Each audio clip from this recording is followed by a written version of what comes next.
What's up, everyone? It's Ruby here, bringing you guys another video. We're back with some more YouTube content. Don't forget to check me out at twitch.tv/RubidiumMoon for whenever I am live, which is pretty much every day at 7 p.m. Eastern Standard Time. We play lots of games. Right now, we're working through the new Saints Row game, as well as Cyberpunk 2077, and so many other games. You don't want to miss them. Today, we're going to be talking about one of my most beloved franchises of all time, Mass Effect. I got introduced into Mass Effect through Mass Effect 2. Mass Effect 2 is my first game. Everybody's saying, why did you start on 2? Well, Mass Effect 2 actually came out with this thing called the Genesis DLC. It allowed me to know the events of Mass Effect 1 and also choose options to set it up so that I could easily play Mass Effect 2. I didn't play Mass Effect 1 until around 2018 when I streamed it on Twitch. And then since then, I've played Mass Effect 3, and I've also played the Legendary Edition a couple of times. In fact, in the first week, I was able to get a perfect game. Yes, I did the Insanity playthrough of Mass Effect, and we do this annual Mass Effect playthrough, so we do a playthrough every single year, sometimes more than once. I just love Mass Effect so much, although I still haven't played Andromeda because I just can't get into it. But we're not here to talk about Andromeda. We're here to talk about the next game, presumably Mass Effect 4. I call Mass Effect 4 because even though I do think that Mass Effect Andromeda does count within the canon, it is clearly labeled as a spin-off. It's Mass Effect Andromeda, not Mass Effect 4. So I would assume the next game released would be Mass Effect 4. That does not mean that Andromeda is extinct to the Mass Effect series. It just means that it's a spin-off.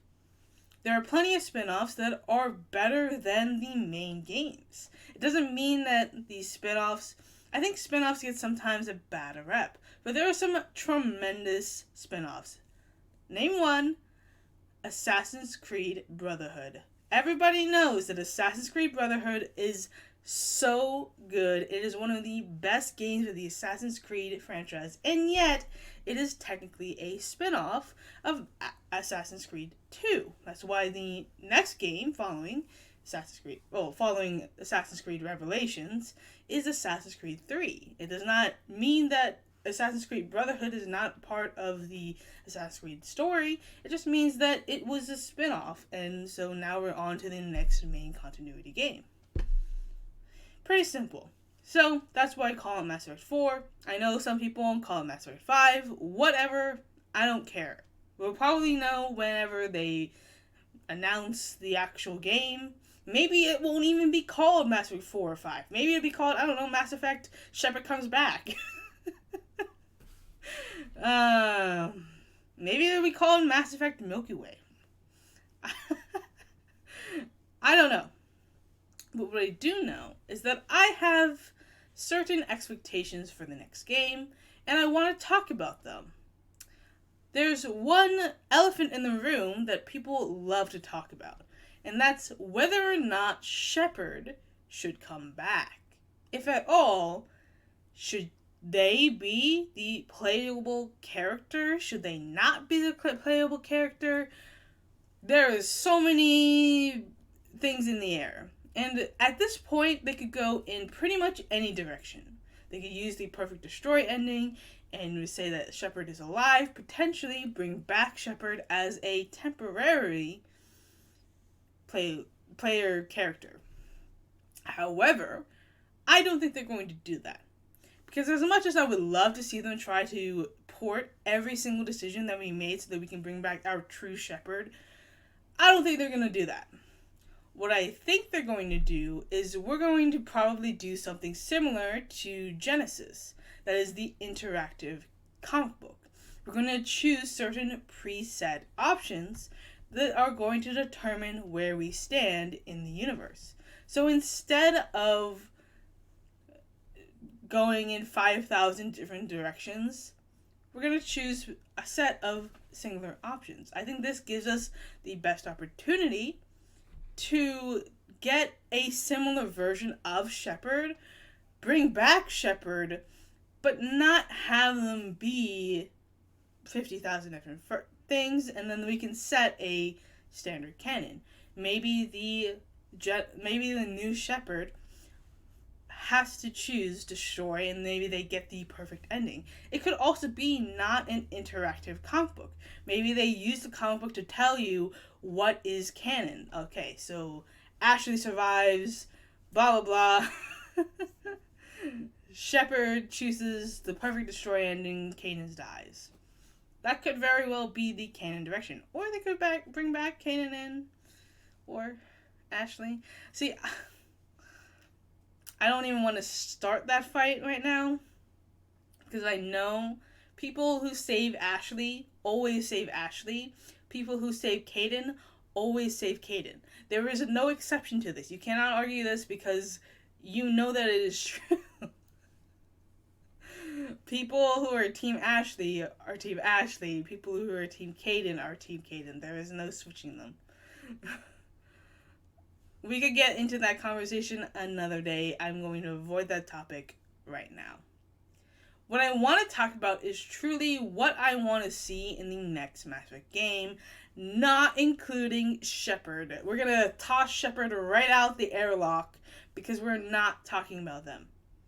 I don't care where they go. I would love Shepard to come back. I would love Shepard to stay dead. I do not care. So I'm not going to talk about it, because I trust BioWare to make the right decision. What I do want to talk about is some of the mechanics, some of the ins and outs, some of the characters that I want to see back other than Shepard. I would love the next game to bring back Leviathan. I think Leviathan is this mysterious species that we barely got to know. They're the first species, first dominant species in the galaxy. We learn about them in the DLC, but then we never really get to see them again, other than the little orbs that are in the Battle of the Citadel, and I think that's only modded. See, I've dabbled in modded Mass Effect, so now I don't even remember what is canon and not canon. But like the little orb things, I forget if that's actually in the game or if that's just added because of the Battle of the Citadel mod.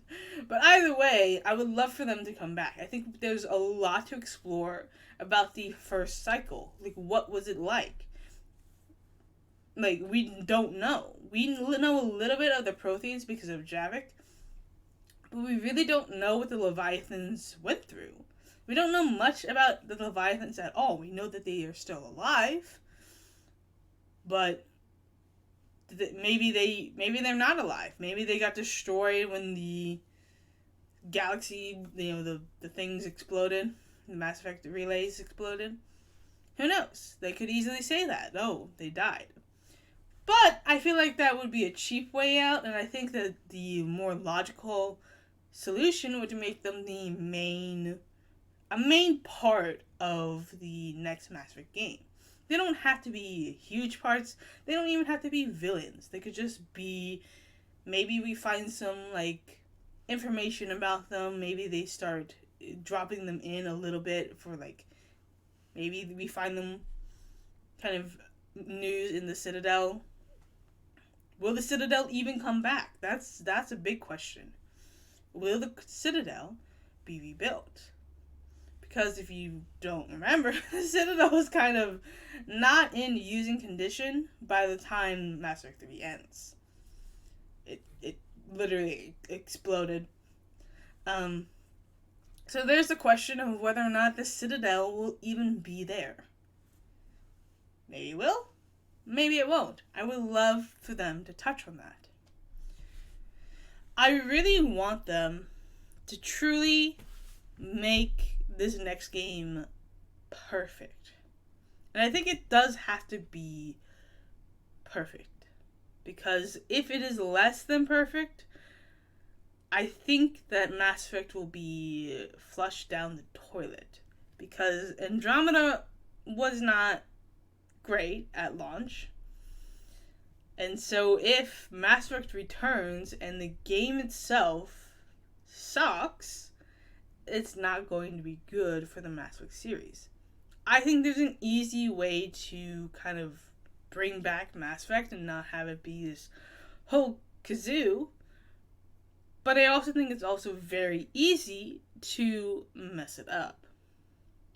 I definitely think that they need to keep kind of the combat system growing. So they need to take Andromeda's combat system, maybe tweak it a little bit, throw some new things in, but overall keep that sort of system. We really want it to be free-flowy, not all...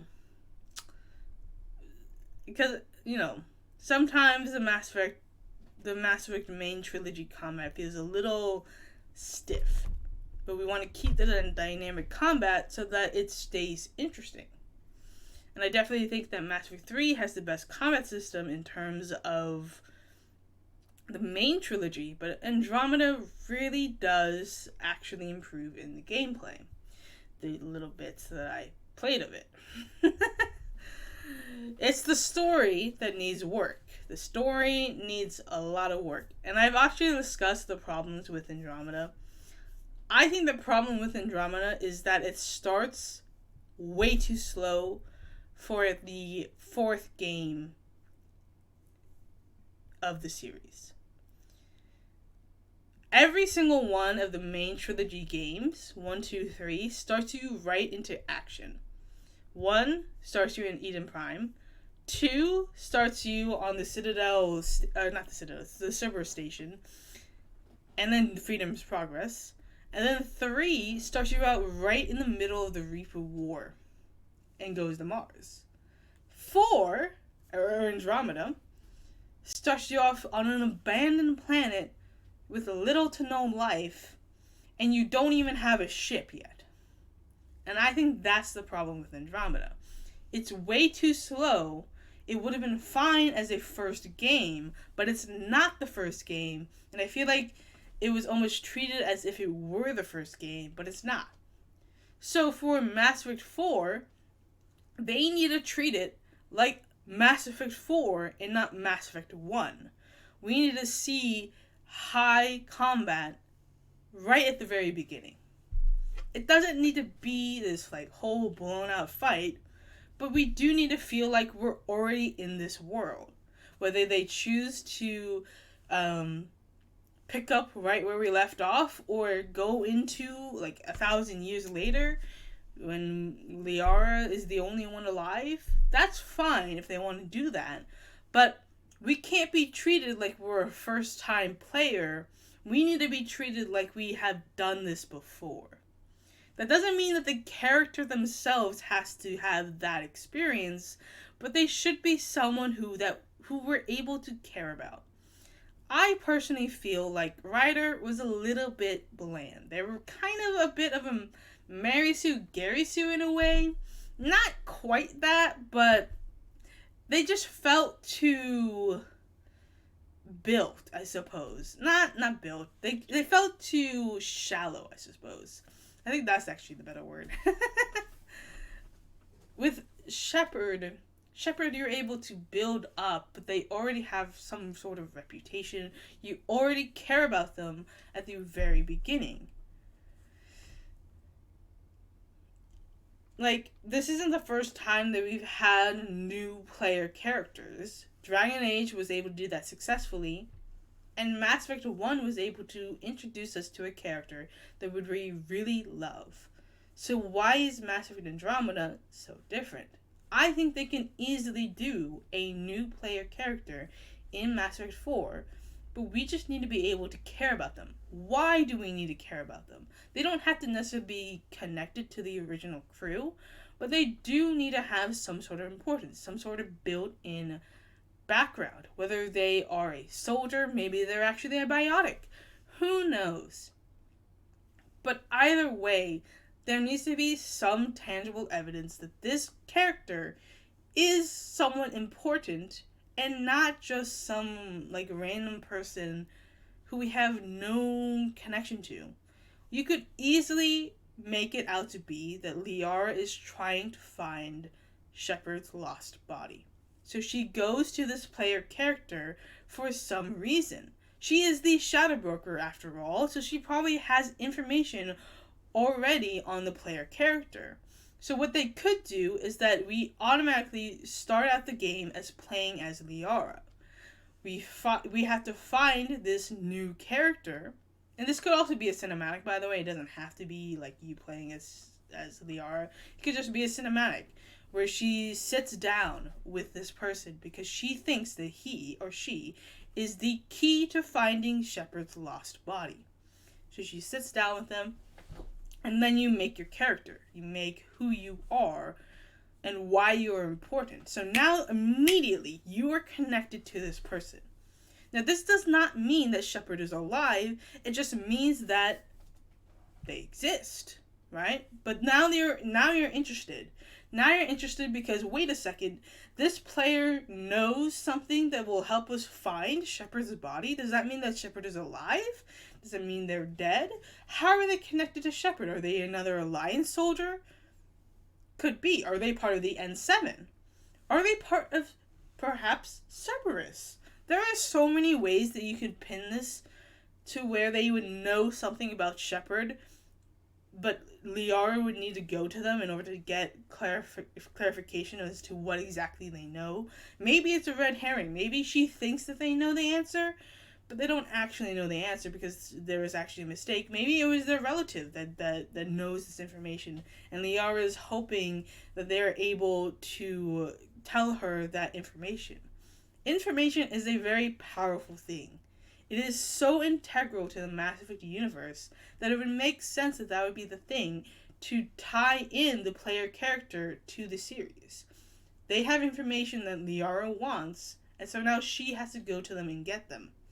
That immediately makes us care about this character because it's important to Liara.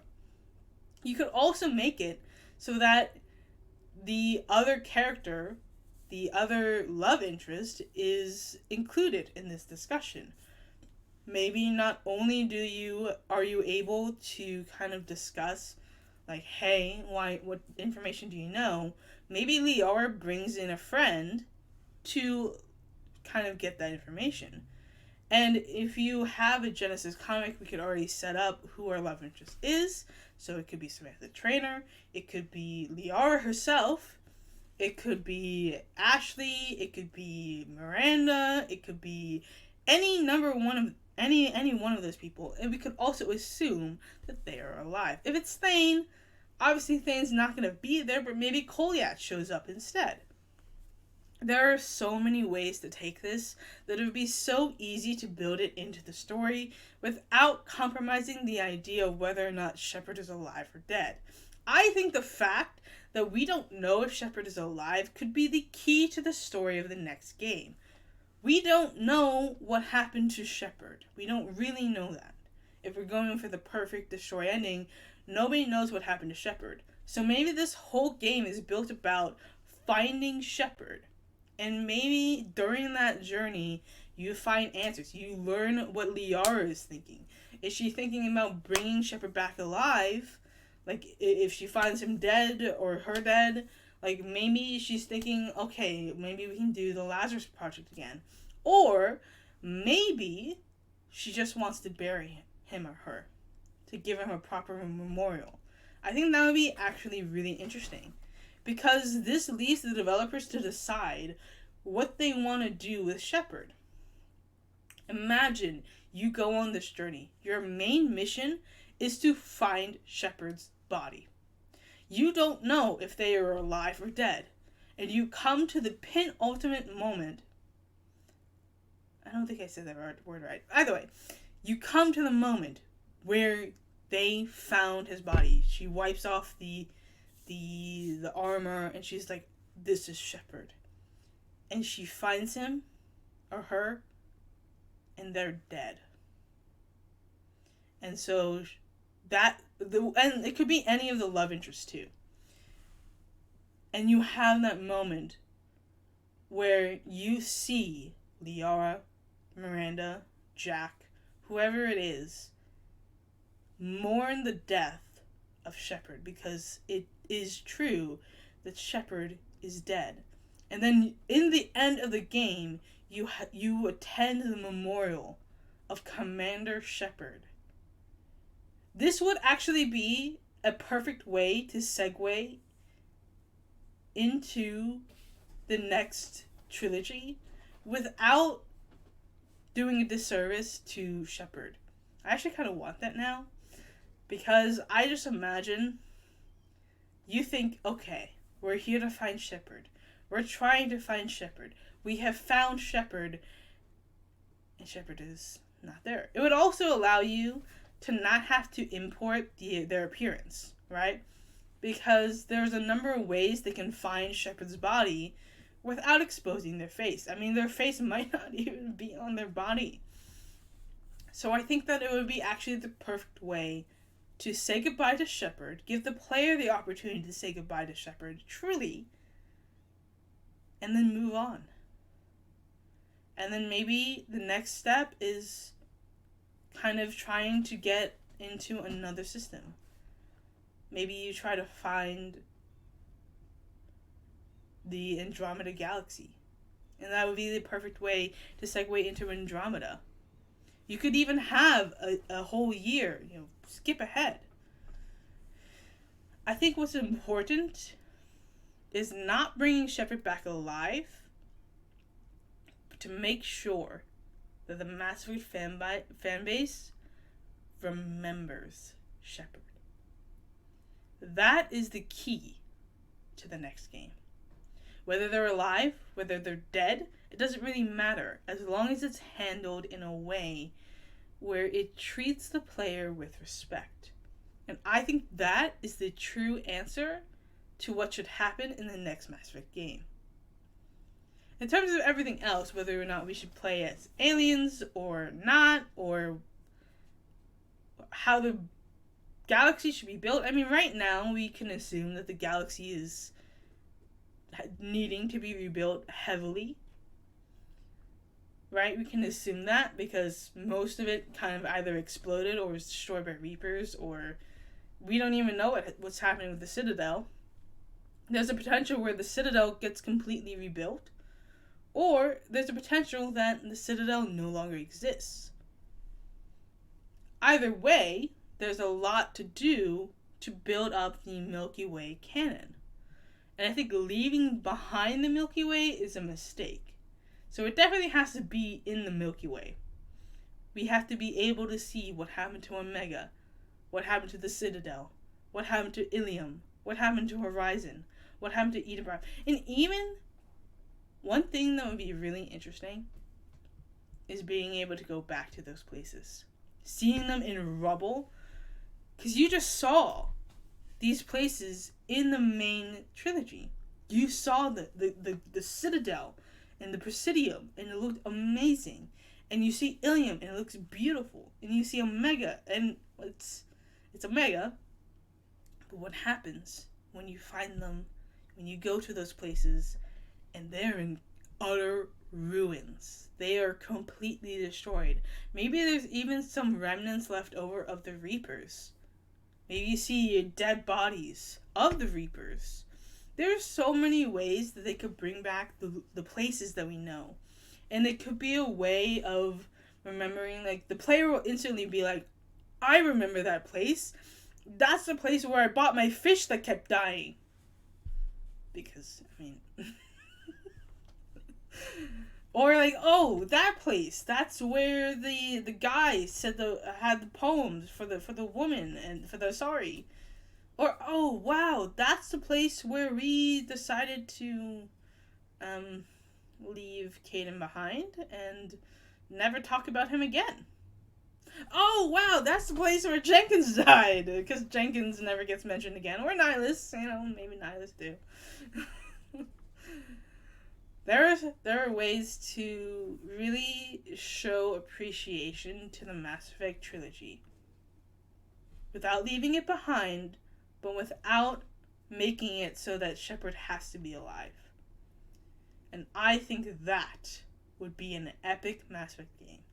Comment down below, what do you want to see in Mass Effect? Do you agree that you think that the whole game should be about finding Shepard's body and kind of giving them a last goodbye?